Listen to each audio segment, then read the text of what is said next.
Hello, gym owners. I'm Matthew Becker, back again from Gym Lawyers PLLC. Our primary goal at Gym Lawyers is to help gym owners navigate complex legal issues. Think of us sort of like the in-house counsel for big businesses. You get a hold of us, and we advise you on what you should do for your legal problem. But part of that is also trying to advise gym owners on how to avoid the legal problems altogether. A lot of times, we see that we could have prevented the problem that exists now if we would have been involved in helping things get set up to begin with. Anymore, owning a gym is not a hobby. When I opened my gym back in 2013, I was right on that cusp of micro gyms being a hobby versus micro gyms actually being a business. And so as I went through the years, the micro gyms themselves became more and more of standalone businesses. And because of that, we have to treat them like businesses. And because of that, we have to open them like businesses. And for that reason, this video is going to outline the 3 primary things you need, legally speaking, for your business to get it off the ground properly. What's number 1? Number 1 is the limited liability company, the LLC. You've probably heard of people talking about getting your LLC. If you followed our materials, you've heard me talking about getting your LLC. The first thing you want to do when you have an idea of starting a business is to file for your LLC. This is your limited liability company. It's not that difficult. It can be any name at all. I like to use my gym LLC as the example. It can be super generic. I met with a gym owner the other day whose LLC is named after their dog. It's their dog's gym LLC. It doesn't matter. I could file an LLC of Matthew Becker LLC in Pennsylvania, as long as there's not already a Matthew Becker LLC. There's a modest fee involved. But what the LLC does is it provides you legal protection. Without it, you're just running as what's called a sole proprietorship.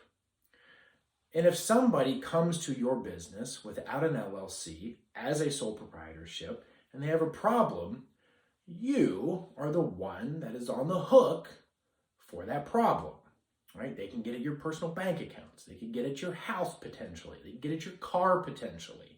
They could get at you and your wife's money if the two of you supposedly own the business. But when you're operating under an LLC, you have protection. They can only go after the assets of the LLC in most circumstances. So that's number 1, file for your LLC.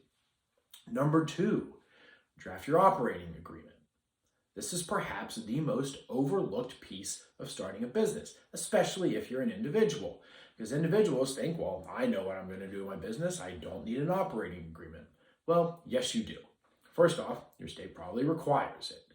And secondly, there's problems that could come down the road that we need to address by looking at your operating agreement. Think of your operating agreement as the rules and regulations of your business.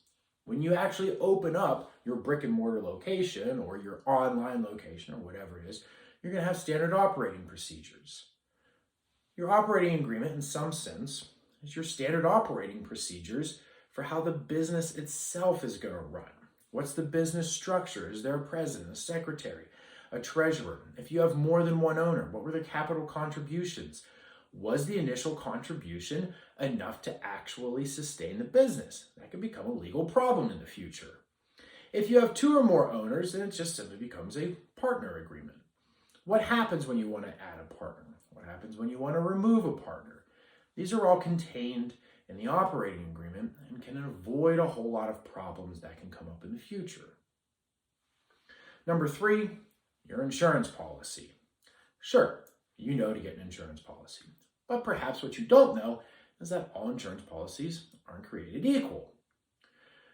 You're running a unique kind of business. It's a micro gym, especially if you're doing a powerlifting business or a CrossFit gym or something like that.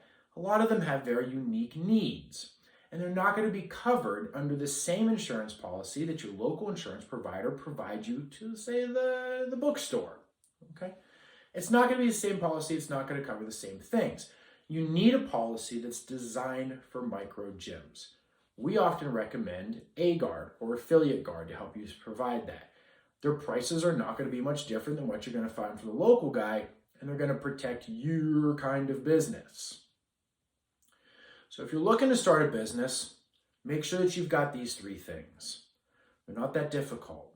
You need to invest now in order to avoid big, serious monetary problems in the future. And as always, if you need help with any or all 3 of these, reach out to us at gymlawyers.com.